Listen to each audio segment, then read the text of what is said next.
Hey everyone, welcome to another episode of New to Weeaboo. This is number 89 for January 11th, 2023.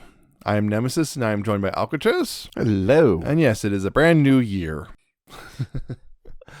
New year, new me. I'm going to be worse. Jokes. I'm going to become worse. Uh, Hope you all had a good holidays and all that stuff. Good new year, I guess.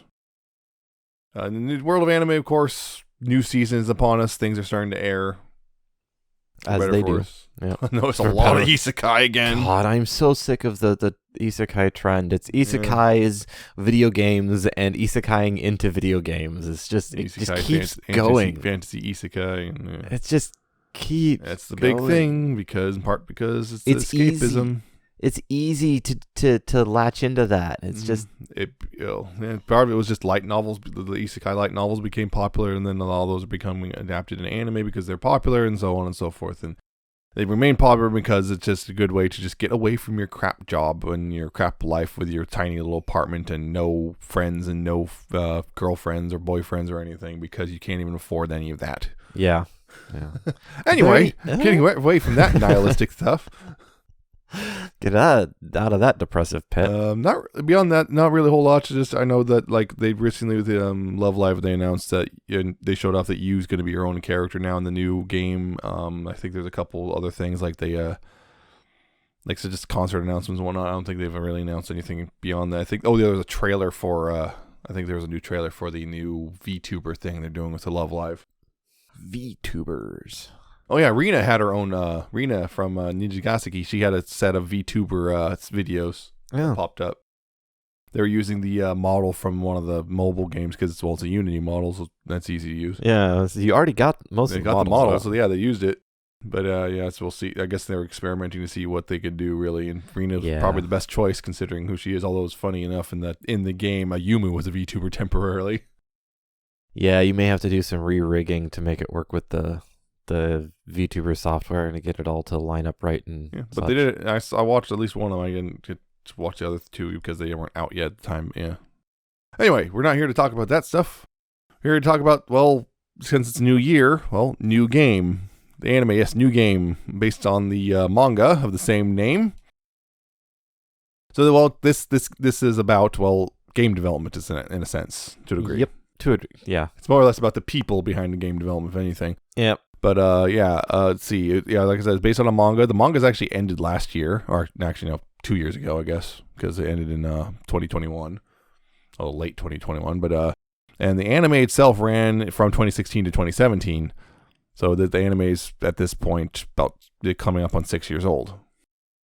So in the anime, it starts off mostly focused on Ayoba Suzukaze, who's a brand new hire at a company called Eagle Jump. And she's working there because she was inspired because she played one of the earlier games and she really liked the character designs in that. And she is there as a character designer.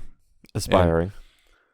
She becomes one. But anyway, she's there. She was hired. She was hired as a character designer, and she gets to work with the person who designed the characters that she fell in love with earlier, and that's Yagami. And she's kind of above her a little bit and everything. Yeah, there's that whole thing. And she meets a whole bunch of other people in the on the team and whatnot, and they have their various little goofy slice of life-esque adventures. Yep. That's the gist of it. While they're making a game. First season, they make one game. Second season, they make a different game. Yep. And there you go. That's the anime in a nutshell. Yep. Slice of life of discovering work life and the all the stuff that happens around that. Because it's also Alba's first job. Yeah, first job. She was hired right out of high school. She didn't even go to university, which is unusual. Yep, even though, because apparently that's the thing that she was accepted to the same one as her friend, but she turned it down so she could go straight into Eagle Jump. Yep, because that's also what Kogue did when she first started. Yep. Generally, I like this anime for the most part, I think. The thing is, I would say it's got definitely a couple pitfalls here and there. There's a couple standout pitfalls, but I would say also one of the things is a couple of the episodes just kind of feel like they're just kind of there. Yep. There's a couple. There's definitely, I would say season 2 particularly, really, like the second half of season 2 really suffers from that, where it's just like nothing's really happening, nothing interesting is really happening for long stretches of time. But the characters are generally, for the most part, pretty fun. the other thing also definitely gets a bit fan servicey at times. Yeah, that's probably the biggest standout issue, I think. And beyond that, the characters themselves are pretty fun, and there's just some goofy little jokes, and it's mostly fine, I think, but it's just definitely got a couple issues here and there. Yeah, but nothing I think would dissuade me from saying it's good time overall. Yeah, overall, I still did enjoy it. It is still a good watch, keeping in mind those particular issues. Like you said, there's some odd pacing, I guess that you can call it, pacing with almost filler-esque episodes, which is weird in a slice of life-esque anime like this. Yeah, which is a bit weird, particularly in season 2. And my biggest issue is probably the fan servicey parts in it, which is an odd one. We want to hit that one first and go into more detail on it. Yeah, we'll have to almost have to talk about the characters first. To do that. Yeah, let's hit the characters first. Yeah, but so like I said, Yoba there is a brand new hire, and she's fresh out of high school. And the thing is, there's kind of a running joke, particularly in season 1, of which like she's frequently mistaken for like a middle schooler and whatnot. And she's like even initially like one of the other employees when she shows up at Eagle Jump, like is trying to tell her that kids aren't allowed here. Yep. And but on top of that, the suit she's wearing is often also mistaken for a school uniform. Yep. Which doesn't help matters, and also the pigtails and everything. Yeah. Yeah, it's a running gag. It's a running joke, and yeah, the other thing is her best friend also kind of suffers from the same thing, Nene Sakura. Probably even more so because of her attitude. Yeah, Nene is also often mistaken for a small child, and but also acts somewhat more childish than Aoba does. Yep. Lots of whining and complaining there. Yep. Her mannerisms are quite childlike. Yeah, but that first employee who mistook her for a child was Rin Toyama. Who's one of the directors, an art director for the game at the time, and she's very much a more put together character in a sense. Like yeah, she's very more grounded. Yeah, she's grounded, and she's the one who kind of has to often wrangle the rest of them to get back on task. Yeah. For various reasons, although she has her own little things, weaknesses, particularly Ko. Ko, who is, our introduction to her is she was sleeping under her desk with no pants on. Yep. Within minutes of this anime, you get her with no pants, and they very much make sure she has no pants. Yep. A lot of angles like that, which that's one thing, because I did actually read a large chunk of the manga before I watched the anime, and that was presented differently in the manga than it was in the anime. I feel like the anime really ramped up the fan service. The manga did not have a lot of fan service early on, versus once it was weird. In the manga, they announced the anime was there, and after that, the fan service really started cranking up. After that, makes me wonder what the heck that was going on there. Yeah. But Ko is a kind of she's a talented artist and talented skilled artist, but she's a little bit irresponsible. Doesn't often needs Rin to keep her on track. And this is a kind of this weird thing of like, Rin and Ko's relationship is very interesting because of that. Interesting. Rin nice choice is of pretty much words. head over heels in love with Ko, and Ko's oblivious. Maybe not 100% oblivious, but fairly oblivious. Yeah. There's little bits every now and then you see that maybe she's not entirely oblivious to it, but yeah.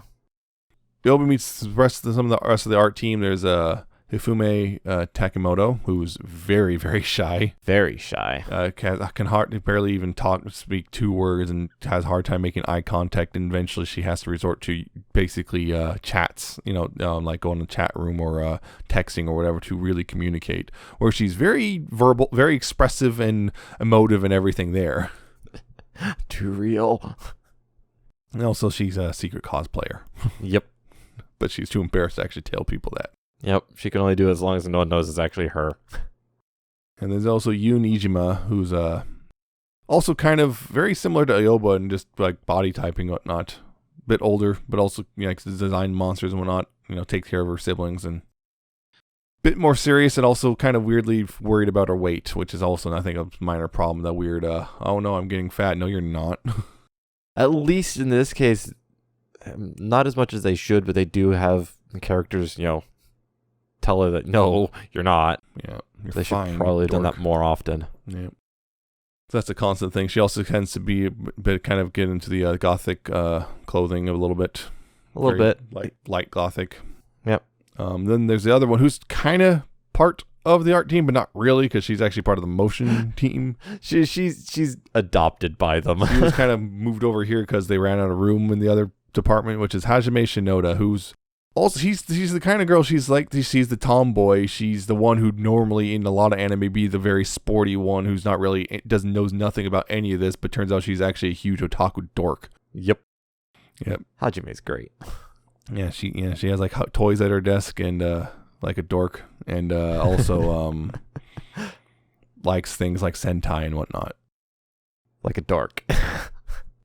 So they're the kind of the core group for a good chunk of it. Other characters show up over time. We'll get into that, but those are the core group, more or less. The other thing about this anime, there's a lot of the kind of Yuri subtext going on with it. Sometimes which is a little based less on the manga subtext than others, but yeah. But it's like they do like to do the Yuri sparkles and everything. You know, two characters just kind of gaze into each other's eyes, while sparkles all around them. It's like Yeah, it seems to focus mostly on, there's Ko and Rin, and there's Hifumi and Ayoba, and then there's Hajime and Yoon. There's going to come sometimes Ko and Ayoba and whatnot. A little bit. Sometimes pop up here and there. We also get eventually introduced to the programming, or part of the programming team, namely Umiko Ahagon, who does not like to be called that part. Do not call her Ahagon, call her Umiko. Umiko. No nicknames, Umiko. She'll shoot you. She'll literally shoot you because she has airsoft guns. Lots of them. And don't ask where she gets them from. Anyway, she's a very serious person, takes her job very seriously, does not like people fooling around or anything, and also really good at her job with the whole programming thing. Kind of winds up taking Nene, who initially has nothing to do with anything, then winds up joining as a part-time QA tester because she wanted to see what Ayoba was up to, and then she got interested in programming and got hired on as a programmer on a contract basis for a little bit. Yep. Although initially it's kind of like, you're not actually good enough to do this, but you have a lot of promise. Yeah. And Umiko kind of takes her on her wing, and there you go. Yep. And then you got the director of the game, Shizuku Hazuki. Hazuki's an interesting one.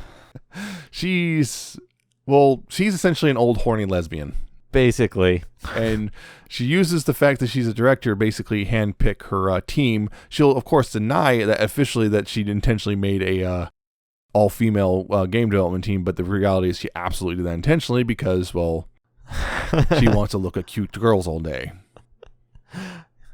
Yep. But yeah, that's her whole thing, is she just likes to look at cute girls, and she very much sometimes starts to flirt with them. And she also has a cat. Yeah, she also has a very large cat. Very well-fed cat. Yep. There's that whole thing. She's often accompanied by Christina Wako Yamato, who's half French. And she's working, more or less, she kind of wrangles, her whole thing, she wrangles Shizuku, essentially. Yeah, wrangles Shizuku. She's, I think her primary job is basically the liaison between... Well, she's a producer. Yeah. And she's the one who's always showing up This is what the publisher wants. Yeah, between the publisher... The one who brings the bad news. Executives, the ones who write the paychecks. Yeah, she's the one who brings the bad news. Yep. Hey, we're about to ruin your whole life right now. Yep. Yeah. Way later on in season 2, you get Momiji Mochizuku, who's brought out as a graphic artist, kind of has a bit of a terse relationship with Ayoba because she sees her as a rival. Yep, because she's also, she's also enthralled by Ko. Yep, enthralled by Ko's artwork and joined Eagle Gym because of Ko, and it's kind of gets really annoyed that Ayoba's actually really good. Mm-hmm. Then she's joined with her friend Tsubame Narumi, who's a programmer. Seemed very, very friendly, and then she got very mean with Nene. Yeah, she's an interesting one. It turns out she's also a bit sloppy with her programming. Because she was rushing, and yeah. I want to look good, so I'll just do a whole bunch of it. Oh, wait, what do you mean most of it's broken? Yeah, she has her reasons, but it's of those characters, I would say Naru, that's the nickname for Narumi, and Momo don't get a whole lot because they don't show up till about basically 3/4 of the way through. Yeah, they don't get a whole lot of time. They don't get a whole lot of anime. I know in the manga they get a whole lot more development in general, but in the anime they don't really get to do much. Yeah.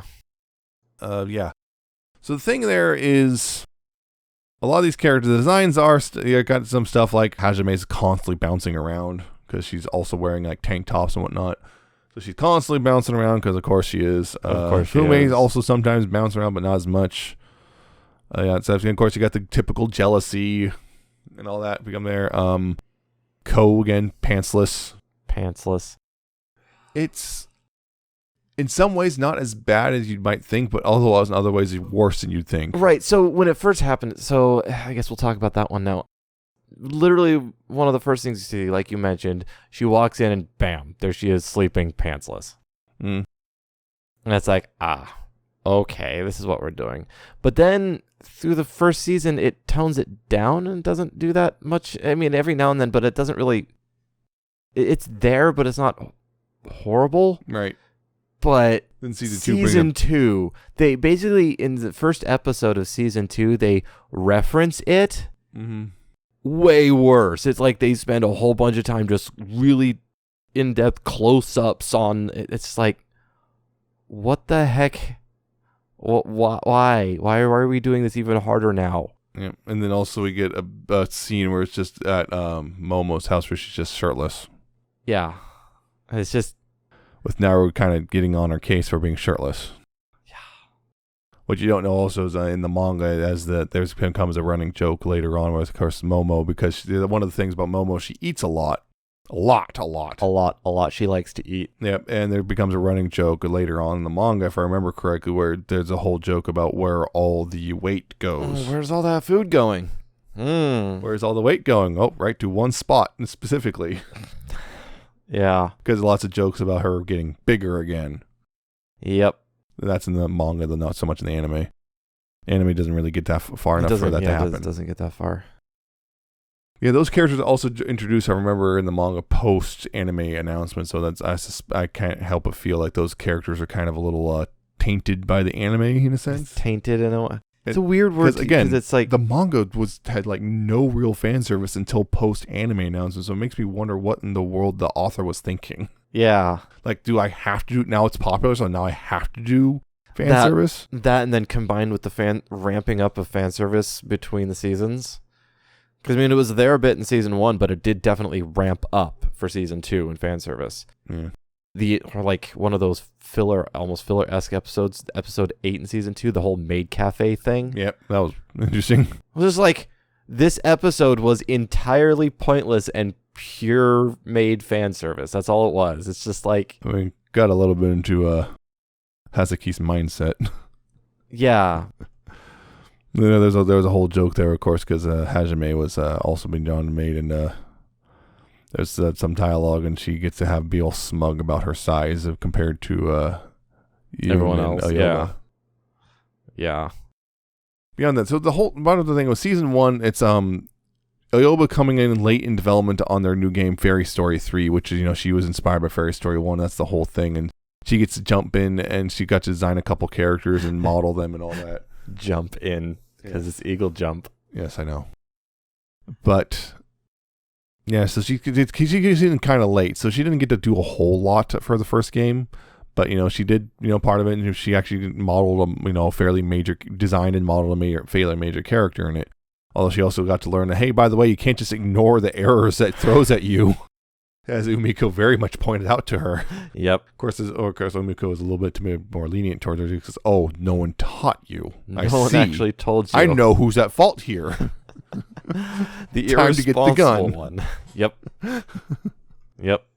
Well, no, one thing you see is kind of Hifumi goes from, if you see in the first episode, she can barely talk to anyone. Towards the end, she's actually able to hold conversations with them. And the thing is, they kind of make it clear that Aoyama is actually pretty much the catalyst for that, which is interesting. It's like, oh, well, actually, that's actual positive character growth for one of them. Like, actual change. That's great. Yep. I like that. Yep. No, just, she's got the shy one. She's going to be eternally the shy one and whatnot. Yeah, it is unfortunate that it happens sometimes in other places where that's Mhm. just no one grows, and that's just this is who you are, and this is who you're always going to be now. Beyond that, it is kind of, there's not a whole, I'm trying to think of like, there's a whole, after that first game, they also did this, there's a second game they called Pecco. Go. Yeah, which is, it would wind up being, because the first game is basically a straightforward fantasy RPG. Yep. The second one, it's kind of this weird, they had this weird idea of like, oh, this girl is stuck in this world filled with plushes, and and she has to disguise herself as one of these plush bears and whatnot. And there's a whole thing where it's like, they have the competition in the beginning who gets to really be the lead on the character design, and everyone just assumed it was going to be Ko because she's been there forever and all that stuff, and she always She's wins. really good at it, and that's what she does. So but Ayoba gave it her all and actually kind of got to the character design lead. Yeah, and that was an interesting one because it was your concepts are interesting and better because Ko's concepts, while they're technically impressive, they're drawn incredibly well. They're just fairy story again. It's the same thing that we just did. But Alba's concepts were new and interesting, but her art wasn't up to the same level. So they ended up working together and becoming like shared ADs of sorts. And then that was a weird thing. It was like midway through season 2, there's a whole drama, which is like it's just the character designer gets to draw the key art, which the advertising stuff, and key visuals. Yeah, she gets everyone's like, yeah, giving Ayoba encouragement, and then there's a meeting like, oh, by the way, you're not going to be drawing him. Ko is. Wait, why? Because we want to market off the fact that Ko is a fairly well-known artist now. Yep. Welcome to the realities. And Ko was not having it initially. Yeah, because that's usually it's one of those personal pride things, and it's one of those this is the role you are doing. This is one of the things that you do. It's one of the you're the character designer. This is part of it. Do this. You get to showcase your art. It's your character design. And then she's like threatening, just like I will. Almost practically pretty much threatening to just walk if they did. But then they're like, if you do that, we'll just hire a freelancer. She's not gonna be doing it regardless of what you do. Yep. You can't win this one. Yep. And even though they still gave a chance to Ayoba to at least draw her idea, but of course still wasn't chosen regardless because they told her that up front. Yeah, I think that was one of the most I think emotional episodes of the entire run. Yeah, was that whole thing because that was a pretty raw episode at times. It was. Oh, there's a couple other things about this. So game development. It's about game development, right? And like, if you look at it in broad strokes, it's fairly accurate. As far as we can tell. Yeah. We're not exactly in game development. There's a couple ourselves. things here and there which people will definitely take, if anyone knows, they take umbrage. And there's a couple things I know about that's like, that's not how it works. Not exactly, but although every studio is going to be a little different. Yeah. What's interesting there is there's a couple things which, it's actually the game industry in general is like, anyone who, I think most people who know about video game stuff kind of know these things, which is the video game industry is kind of crap sometimes. Often it can be, yeah. Especially particularly in treatment of workers. Yep. So like I find that interesting. There's a couple things here and there, which is there's also this kind of something that kind of somewhat plagues Japanese business in general, but also American business, but to a different way. They pretty much just like, oh yeah, crunch is happening, and they just kind of just. It's going to happen. Yeah. There is no planning to try to mitigate it or anything because a properly planned development cycle should eliminate or minimize crunch. Yeah, in theory. But the thing is, this becomes such a part of the culture that they just assume there's going to be crunch. And they plan with the idea of there will be crunch at the end. Yeah. Which is bad planning, but that's just how it is now. Yeah. I mean, and it's like you should always plan for no crunch. Because that should just always be what it is. You should never plan for crunch because that's bad. Crunch should be avoided. Sometimes you can't because, or you should have something, but you should always try to avoid crunch, but they don't. But nowadays, I think with this anime, one of the problems is they do, like you mentioned, they do present it as just normal. And that's just how things are. You will always, it's just, okay, we're in crunch time now. But it's like, and they almost, and the thing is, they almost make it a thing, like a point of pride of, I'm going to sleep in the office tonight. Yeah. What? Why? Like this whole thing is like something to aspire to. Ko's whole passion, like she somewhat. They kind of somewhat tell, got Rain going, you should go home. Go home. Yeah. But there's a whole thing there, and then on top of that, there's that weird thing where it was brought up a little bit in season 1. I can't remember the exact dialogue, but it was like they do the thing the thing that happens a lot in this sort of field, which is they take your passion for your work and weaponize it against you to guilt you into working more. Mm-hmm. And that happened. I remember in season 1, they did that. There was very much that thing. They weaponized the passion against the employees. I saw that. I was like, that was literally what happened. They weaponized passion into like, well, don't you care about the game? Yep. That phrase right there. Well, don't you care about this? Don't you want to see this succeed? Yeah. And it was just like, and it's not even, you're not brought up in a critical light or anything. It's actually brought up that whole idea of, oh yeah, I will work extra hard, really late into the night. It's brought up, seen as a positive. Yeah. And it's like one of those things that kind of, it's not good. Yeah. Sometimes someone will want to do that on their own, but you should never enforce or require that. Yeah. It's almost broad. It's just how it is. It's just like, they bring in this idea that you have to do it. It has to be like this. And if you don't do it like this, that means you don't care. Yep. And take advantage of your passion so that they can, get better marketing. And I've seen in other things too, like a manga where she, 5 o'clock, she'd just go home. Yep. It's 5 o'clock. My shift is over. I'm going home. And everyone else gave her these dirty looks because they're willing to still work till like 8 or 9 o'clock tonight. And she's like, no, my shift is done. I'm going home. Yep. And it's almost presented as this negative trait that she just refuses to keep working.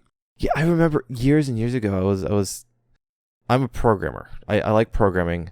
And I remember years ago when, starting to get into that and the culture around programming, there was a lot of people who were saying, the people who, if you're not, programming in your off time, you're not a real programmer or stuff like that. And I was seeing a lot of it, and yeah, it can get quite toxic. There's a lot of us who have passion for something, and it can be programming, it can be art, it can be a whole bunch of other things, who sometimes you will want to keep doing something, or sometimes you'll be off hours, you'll suddenly get an idea. It's like, I got to do this now or it's going to be gone.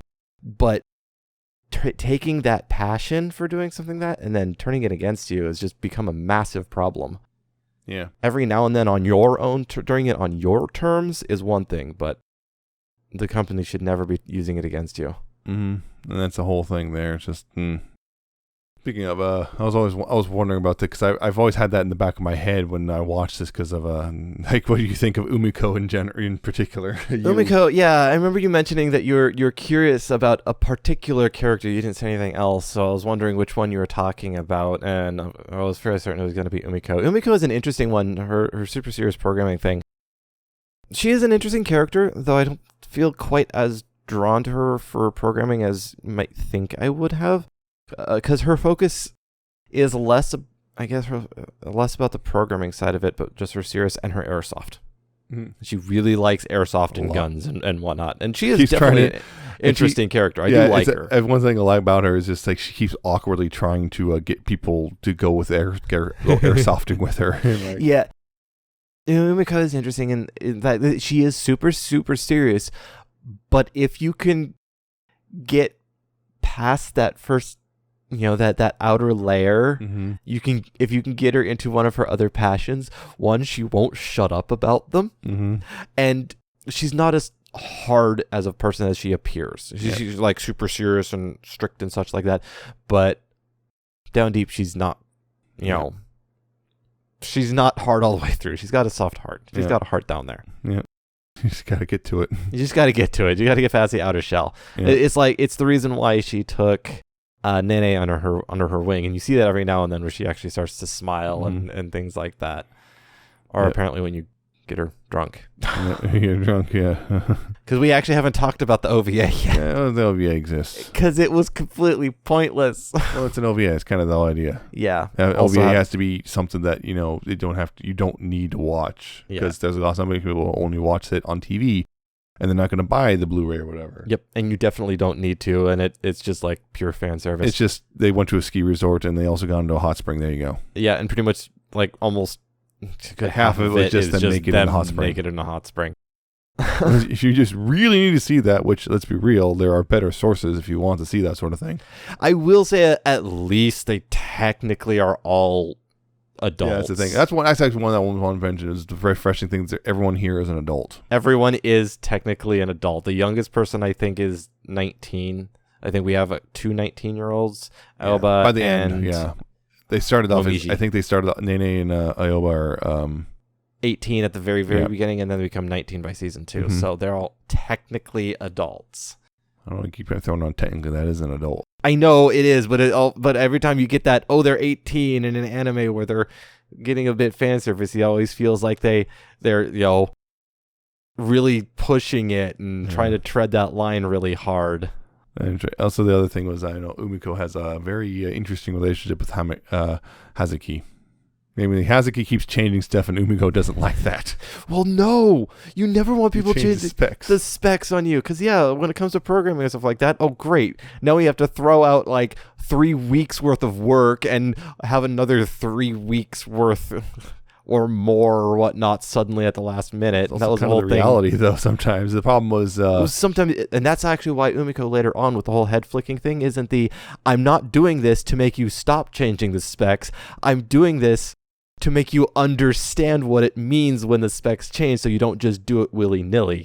So you have a little bit of the other thing, stake in this. She doesn't object to the change in specs. She objects to the way that Hazuki keeps changing them with no warning. No warning, and doesn't understand how much effort this is going to take when you change a spec. How much work you just saddled people. It's not just a simple, just do this. No. So the head flicking thing was if you're going to do this, you're going to realize what it's going to cost. Yeah. So only do it when you know you need to do it. Yeah, so there's that. The other thing I was wanting to get into, towards the end, Ko eventually is like, I'm feeling like I can't grow here at this company anymore, and she takes an offer to go to work for a French company. Did she take the offer, or did she push for it? Because I think she because she asked Yamato. Christina talked her into it because at first Ko was going to quit. She says Ko was just going to straight up quit. I thought it was that she was looking and went and got a favor, and then instead of just quitting to join them, Yamato convinced her to just do it temporarily. In which way, it was she took a job with the French company, which they don't say what it is, but they say it's a fairly large one. So it's basically it's Ubisoft. I was about to say, is this Ubisoft? It's either that or Quantic Dream. God, actually, she went and made the bad game. Helped make the bad game. But then they started getting, they have a variety. Okay, never mind. It can't be Quantic Dream. There's variety. I'm reading the manga. She did come back eventually. Yeah, because like you said, the manga only ended last year, and season 2 aired in 2017. I haven't finished it, but I did go quite a bit into it. But that does mean there's a bunch in the manga that was after the anime. Because she meets other characters like Christina's sister. Works for said French company, and that's the contact. Yep, that's the thing there. There's a couple other characters who show up but don't show up in the anime and whatnot. The other thing was, again, like I said, there's the whole Yuri thing going on. A lot of people kind of felt annoyed because it just seemed to be going nowhere. Are we just gonna endlessly tease it and never actually go anywhere with it? As so many do. Yeah. So it's one of those things where at the ending of the manga, when it happened, I won't want to spoil it too much, but I'll just say this: it's better than you expect, but worse than you'd hope. Yeah. On that front. Yeah. It's one of those things where it's like it's one of those where you just scream at the screen, like just. Not quite that. It's just like it goes better than you would expect it to. But I was yelling at the screen. Yeah, but I'm talking about the manga, not the anime. Oh, in the manga, yeah. We're talking about the end. In the anime, I totally was talking about the end of the manga because it's one of those things. It goes better than you expect, but worse than you hope. Is what I'm getting at. But yeah, Again, it's like we said, it's a pretty fun one, but it's also got a couple problems with it. They should just tone down the fan service. Yeah. Again, I from what I remember, I don't know some feels like the guy who wrote this got railroaded into doing fan servicey stuff after the anime got picked up for an anime. You know what helped really sell this? Mm-hmm. The other thing I would also complain about really is just, they missed a chance when they made season 2. They just added an extra exclamation point to the name. They should have called it New Game Plus. Yeah. Missed opportunity. Come on, man. Missed opportunity. Yeah, and it's also this was animated by Doga Kobo, who have done quite a few things, including Yuri Yuri. Let's see, Moto Umaru-chan, Gabriel Dropout. Know that one. Let's see. Oh, hell, I mean, the dumbbell she lift. Asteroid in Love. I remember that one. Let's see. Diary of Days at Breakwire. I remember when we did that a little bit. Shikimori's Not Just a Cutie. That one too. RPG Real Estate. Oh, geez, that one. I remember that one. That one was Yeah. So they've done quite a few things. They've only been around. They've been around since 1973. And also, kind of fun thing is just find it funny that Ko Yagami is voiced by Yoko Hikasa, who did Diana Cavendish in Little Witch Academia. Yep. Apparently, one of the really background characters that only shows up a couple times is voiced by Saki Fujita. I didn't even remember during the anime. Character named Yamada. Yeah. Voice of Miku. Yep. So it was good, but could have been better. Could have been better. It's one of those things where it's like, if you have a whole bunch of stuff to watch, this would probably be towards the bottom of the list. Yeah. Wish it was a bit. Oh yeah, one neat thing. If you look in the background and some of the stuff, like going back to the programming thing, those are actual screenshots of Visual Studio. That's legit stuff. Yeah. They're actually using the actual programming, and also on top of that, they used Unity for some of the in-game stuff. Yep. Some of the names they would change, a little bit. Their game runs on the PZ5. I think it was PZ3. Yeah, PZ3, stuff like that. It's interesting because the beginning, Fairy Story 3 came on the PZ3, but they also the rap party. They were one of the raffle prizes was a PZ4. Yep. Which at the time, when this came out was 2016. That was still a fairly new console. Yeah. And considering the timing of the manga, which started in 2013, at the time when the manga was running, that would have been a brand new console. Mm-hmm. And they would still be making stuff for the PlayStation 3 or PZ3. PlayStation. Yeah, it's always fun to see those slight name changes. You know exactly what it's supposed to be, though. Always fun to see what they come up with. I recall in the very end of season 2, they straight up had a can of Red Bull. That was totally Red Bull. It wasn't a fake name. It just actually said Red Bull. It was the actual Red Bull can. It's like, did they get the rights to do that? I'm trying to remember if for one little shot. Did they change it? They didn't. It was I looked at it. It was Red Bull. I think I remember seeing and knowing that it was Red Bull, but I didn't realize that it actually said Red Bull. I think I knew it was supposed to be. I think in season 1 it was a fake version, some other name, but in season 2 they actually it was just a can of Red Bull. Interesting. So it's like, they get to get the rights for some reason. Guess for Red Bull of all things. Unless someone at Red Bull went, just use our name, just do it. Just went out to them and offered it. Just do it. Yeah. So I think I don't really think there's really much else to say. It's fine. It's pretty good, but there was a lot about it, which man. Yeah. I mean, just culling the fan service would have made it so much nicer. Yeah. And also, I think kind of not just subtext and actually take it a little bit more seriously. Go for it. Just go for it on a lot of that stuff. If you're going to have jokes about how everyone here is probably a bit gay, make it actually gay. Yeah. Have some actual. I mean, you got those shipping charts like the obvious Hyoba and Hifumi and Ko and Yurin, and then Hajime and Yoon, but there's also interesting that the Hajime and Yoon didn't really start picking up until season 2. Yeah. It was there in season 1, but it really was just kind of when it turns out Hajime frequently hangs out with them enough to think Yoon's siblings really like her. Yep. They got Nene and Umiko, but you also have Aoba and Nene, or Aoba and Ko, and so on and so forth. Little different mix, and then even I've seen a little bit. I think a little bit of Aoba and Momo And a little Momo, bit, yeah, there's a because bit of that because all of that thing is rivals like, and such like you know, that. because Ayoba and Hifumi is just kind of the kind of somewhat extroverted person draws out the introvert. You got Ayoba and Ko, the of course senpai kohai thing. Ayoba and Nene, the childhood friends. Ayoba and Momo, the rivals, Rivals to lovers. so on and so forth. Yep. And of course, yeah, there's Momo and Naru Yep. Again, childhood friends for that one. and also their roommates. Oh my God, they were roommates. Yeah, that one's probably a bit more obvious. Yeah. So, would I recommend watching it? Maybe. If but you got the time. if you have the time, don't have but anything if else you to have watch, sure. other stuff to watch, maybe put this one a little lower priority. How about that? Yep. So, Who was your favorite? huh? Who was your favorite? It's a It's tough one. It's a tough one. It's one of those things where it's like I like the characters None in of them general, but stand like out none all of them that are much. particularly amazing. Yeah. If I had to say, it's either depending on which part of it, I would almost say Ko at times, but also sometimes Umiko. Yeah. Although it is tough to say.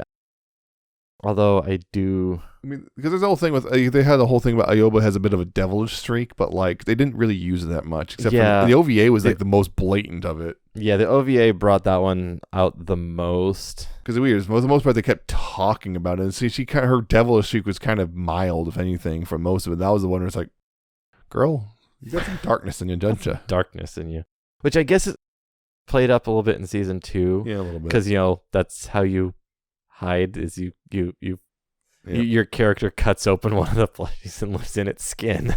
Yeah. This is a little dark if you think about it. Yeah, and well, Hifumi is also kind of a little. It's like she's drawn towards Ayoba, but also a little afraid of that. A little afraid of her devilish side. But anyway, yeah. Yeah, I think Hajime is pretty cool. Yeah, of course. Yeah, I figured Hajime would kind of be one who kind of appeals to you. She checks off a couple more of those boxes for me. Yeah. Yeah. So that's it for this one. Hope you enjoyed it. You're going to check out other episodes, newtoweeaboo.libsyn.com, spelled Libsyn, if you want to go there. And subscribe to the RSS feed, but you can also click on buttons at the top or whatever. And you go to Apple Podcasts, Google Podcasts, Spotify, YouTube, or Amazon Podcasts / Amazon Music, or search for New to Weeaboo on any of those and subscribe, and you can keep up to date with any of that stuff. You can also contact us via email, newtoweeaboo@gmail.com. You got questions or anime recommendations or whatever, you can do that. Or you can follow us on Twitter, @newtoweeaboo. There's that whole thing still. And there's our personal Twitters. I'm at Nemesis Prime 1, and he's at Alcatraz717 and an _ at the end. And that's it for this one. Join us next time. We'll be talking about Spy Family Part 2. Yay, finishing that up. Yeah, the other half of Season 1 came out, and so, yeah, it's fun times there. But anyway, I hope you guys had a good, New Year's Eve, New Year's Day, whatever. Hope, we have high hopes for this year, maybe. Some things were definitely very entertaining, that's for sure. There's a couple of entertaining things happen. There's some very entertaining things. Seeing some people get owned on government television was great. It took 15 times before finally 15 times. And the second to last one is really embarrassing. Oh. God. Hey. Anyway, so we'll see you next time. So take care of yourselves and everything. So goodbye. See ya.